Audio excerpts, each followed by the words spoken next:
about the family between Vanderblit and the Rockefeller. Okay, lessons in wealth and future planning. So it's basically a family office. It's a business. Okay, it's a private advisory and management service set up to handle the wealth, investment, legacy, and lifestyle need of a ultra high net worth family. So in short, it's a family office, it's a business. It's like having your own private chief financial officer, lawyer, legacy planner, financial planner, all working just for your family. So the definition of family office is to manage the wealth for families, offering support in investment, philanthropy, and asset management. Okay, this structure is can be a single family office or multi-family office. So each tailored for to meet the specific needs of the clients lah. So it's based on the charter, the rules set up by the founder. The system, the structure. Okay, there's a two type of structure. One is using trust, another one is using foundation or wakaf. Okay, or endowment lah. So but we don't do this the later one. We only do the first one, which is trust. Okay, the key importance for this family office is to ensure the financial stability for the long term of the estate of and the asset of the founder, and educate for the future generations. So this is the history of family office. Okay, this one timeline show the development. So at the first one, it was 1830. Vanderblit family has established as the most richest private person, private family in the world. It's even richer than America itself at that time. Okay, as the time goes by, there's a Rockefeller family, and then in 1930 there's a new modern family office lah. So basically at that time, before 1930s, there's no financial advisor, there is no system. So everything is basically based on corporate, okay, like a company. Okay. So this is basically what's the family office. So you family, okay, become a focused person, and then you set up a family office lah that connects to wealth planning, wealth management, tax planning, trust, corporate, family governance, charity. Okay, this one I take up from Wikipedia lah. But today I'm not talking about the structure or about the technicalities. I just want to talk about the history, the story of the Vanderblits and Rockefeller. So about the Vanderblits, so Vanderblits, the founder of the Vanderblits is legacy is Cornelius Vanderblits. Yeah, he's the founder lah. So he start with a shipping business, like a steam, the transportation, the sea routing, oceans, from America and the Europe and the rest of the world lah. And then once the shipment come already in the America, then he set up the railroads. So he connect from the east to West America, and then he built the roads. And then they have their own a lot of things, such as the construction of the train, the factories, and then a lot of connections lah. It's basically a very big at that time lah. And then it grow business to cover the whole transportation sector. It's very big. So the for the family office basics for Vanderbilt is based on inheritance from the founder to the children and the two children's lah. So from father, children to grandchildren, and so on. And then the evolution is like, basically this family the wealth, the asset of the estate from the founder, it's diluting, depreciating like immensely. Okay, so and then we can cover at a later we cover the comparison between the Vanderblits and the Rockefeller. So here's the story about the Vanderblits. So here's the guy, Cornelius. So Cornelius is a third generation of immigrant coming from Netherlands. So when he come to America, the great grandfather, his grandfather, as the early settler, become a farmer lah. And then when the farmer, and then as time goes by, and then his father worked in the port at the shipping company. So he worked there as early as 11-year old. 11 tahun dia dah mula kerja dah. So in the early days, before the education, the advanced things, like the children usually work at very early age. So he's in the shipping then in the 11-year-old. So when he already skilled and have a lot of experience, so he started his own shipping a business lah. So he loaned about 2,000 ringgit from his mother. Okay, it's not a lot today, but back then it's like hundreds and hundreds thousand ringgit. So it's 2,000 is a lot back then. So he started shipping and then transport in around New York. So the place is New York lah. Before it was called New Netherlands. When I talk about the history, but I like history. Okay, so when talk about the history, the biggest empire when we learn it was like the first one. The recognized one is a Portuguese. After Portuguese, Netherlands. After Netherlands, British, United Kingdom. After United Kingdom, USA. And then maybe the future, maybe China, but who knows lah. But there are so many analysts say that it's gonna be China, but I'm not like advice of China or something. But we'll see what happen in the future. Okay, so this is the Cornelius. I'm sorry, not finished yet. So he collaborate with many businesses around America to transport the goods, and then later on he also have collaboration with Rockefeller business. So I don't want to talk about. Okay, so usually what the business in the Cornelius is said that it's open the Grand Central Station in New York, and then have a railroad of network from east America to West America. Okay, so this is the inheritance, the children, his children. So William Henry, so called Billy. In Cornelius family, they have like 13 children. Okay, married, have a 2 wife. So these 2 wife, the first wife is marrying her own cousin. He married his own cousin, and then second wife, and then when the cousin dies, he marry the other lah. And then okay, about the Billy is the special about Billy, when he was adult and then he was married. So Cornelius, the father, want to inherit his business to Billy. So what happened is he don't inherit everything.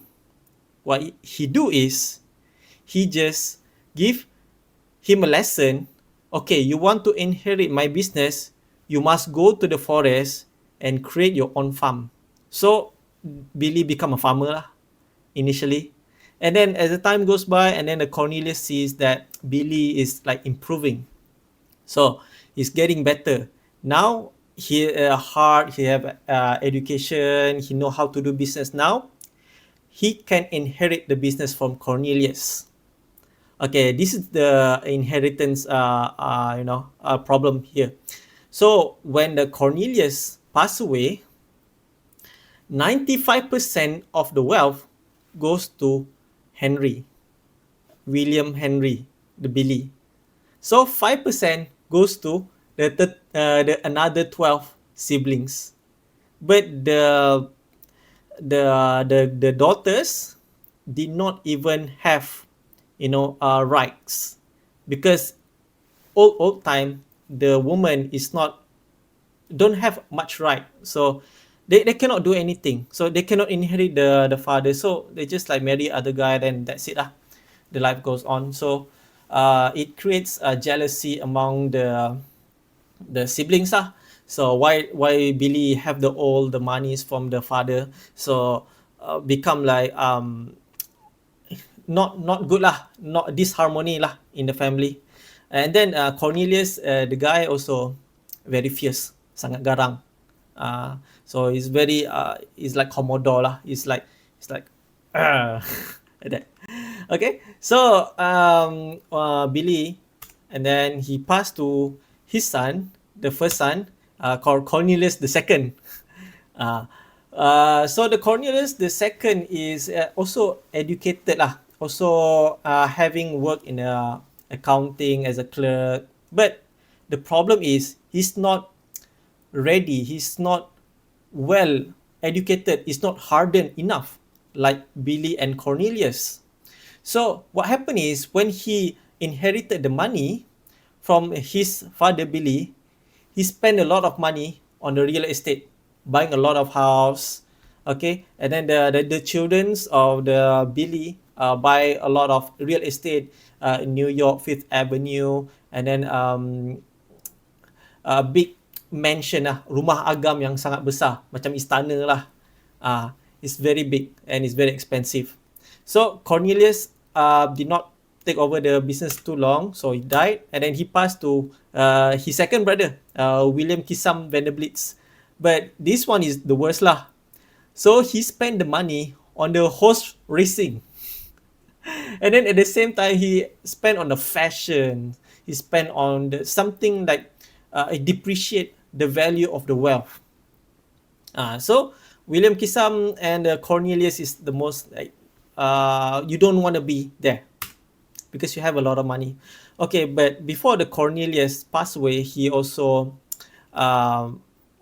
set up a charity to build up the university. So this is called a Vanderblit University lah. Okay, one of my friend is from another firm. He also attended the Vanderbilt University, and then he heard the stories like he feels so sorry about what happened in the family, because like I go to this university, and then he saw that the wealth like disappear. So this is the mansion rumah agam sangat besar. It's like he have everything's like istana. It's very big. So because of the family is very rich, so they have a mausoleum. Mausoleum is basically a place where people die, orang dah meninggal, dan dia ada satu tempat yang mana ahli-ahli keluarga dia berkumpul kat situ. The families go there and bury there to remember the family members or the Vanderblits lah. So that's how rich he is. Okay, so next we go to the Rockefeller legacy. So this one is what the modern family office follow lah. So the starter of Rockefeller is John Davison Rockefeller. They call it John D. Rockefeller lah. That's the founder. So his start with so his life is not easy. So the father of John is a con artist. Is a scammer. He's a cheating. So he marry the mother of John, and then he left. And then what happened is, because of John is the eldest in the family, he take over the responsibilities. When he take over the responsibilities, so he handle all the debt and everything. And then at the first, John was in New York. Okay, because of they are poor, they have to move around to find a job. So and then he go to the Cleveland, Ohio.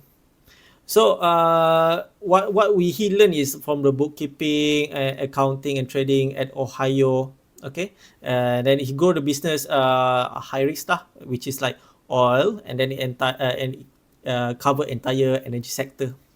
So we were talking about the family office basic, and then historical, and then the Vanderblits.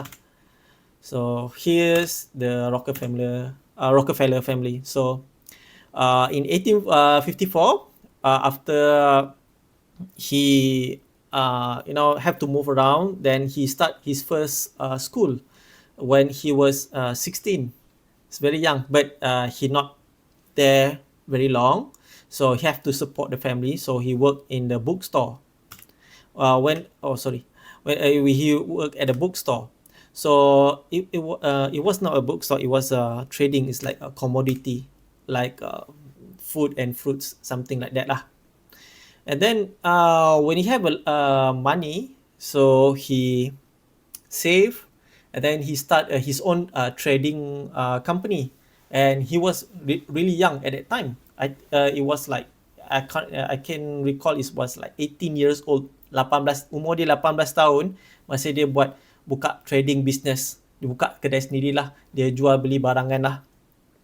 And then he have the experience all that, and then he also interest in finance, so he loan his money to people, and then he loan money to the bank, because but the business is not very successful until he found out there's a oil rush, so he started the company called Standard Oil.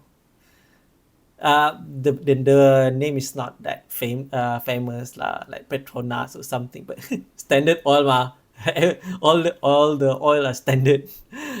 So he started in Ohio first, but the journey of oil booming is started in Pennsylvania. Okay, so they're starting the oil rush and everything, but at that time there was no the automobile is not popular. Automobile is only for rich people. So what he do is he have a for lighting lah. Okay, lampu, lilin. But when old times, when I refer back to the history, that all the lamps is using the whale oil, minyak ikan paus. So ikan paus they're hunting the whale at the sea, and then they have the oil, fatty oil from the whale, and then it become the light, the source of light. But now they don't hunting the whale, now they are using the oil lah. But the oil, it's that time is dirty job, is very hard lah. So as time goes by, there's a lot of competitor in the market. So he combined all the competitors, and then made agreement, and then and then at 1817, then become the Standard Oil. So it become a bigger, and then before its separation, so it become like this. See, the Standard Oil of Ohio, Standard Oil Indiana, New Jersey, New York, California, Kentucky. Okay, this one it's state lah, negeri dalam USA.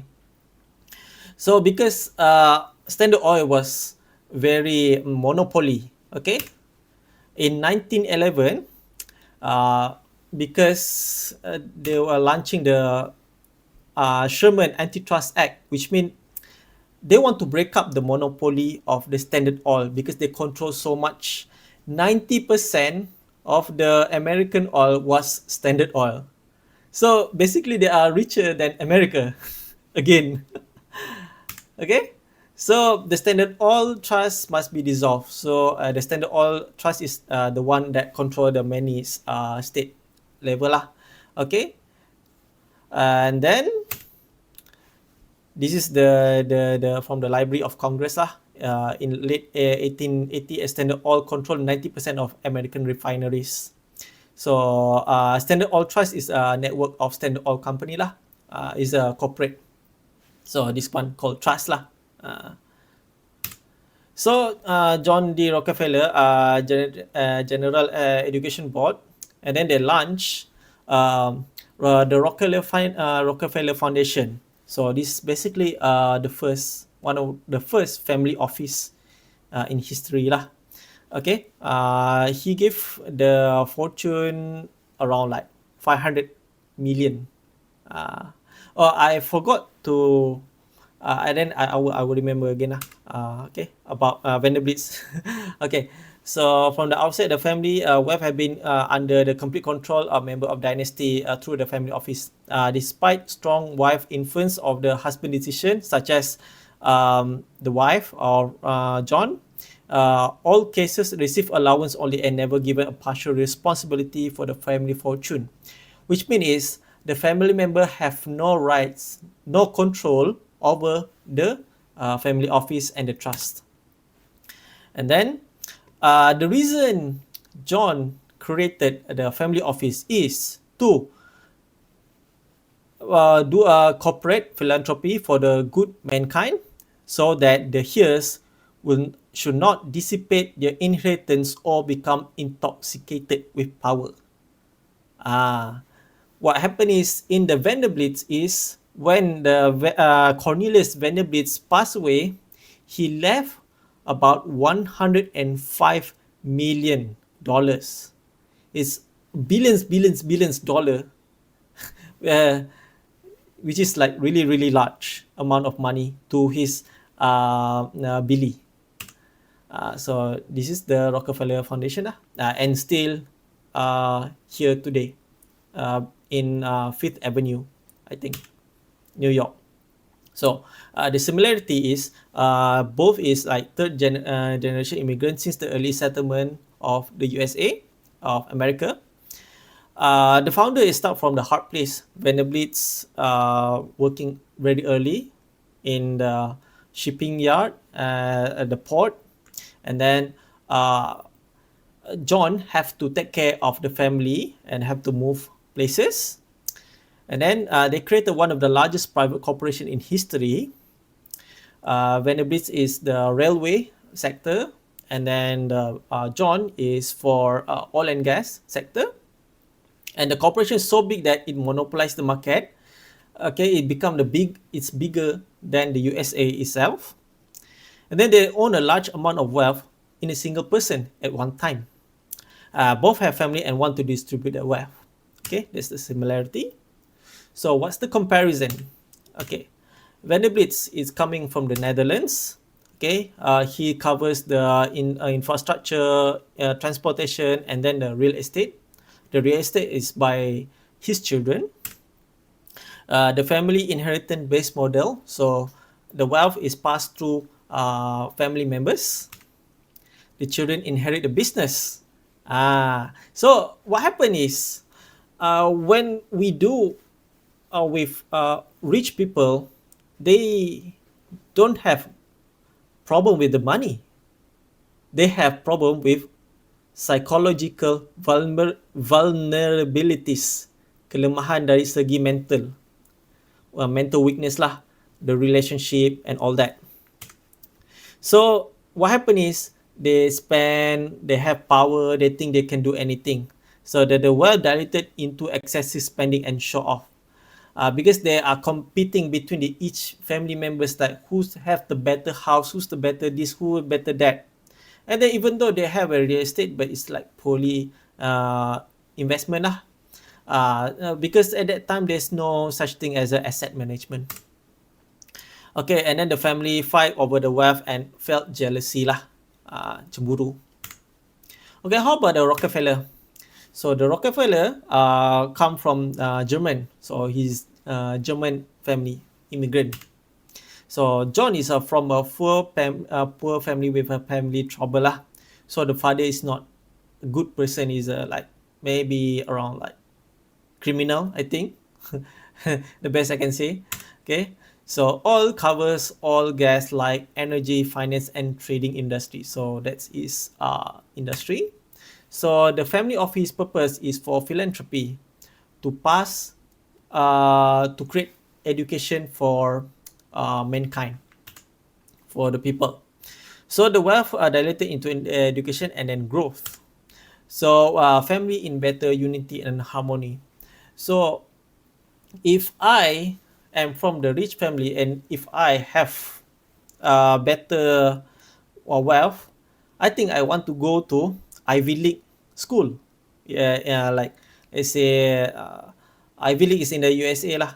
So it's like MIT, Massachusetts Institute of Technology ke, uh, so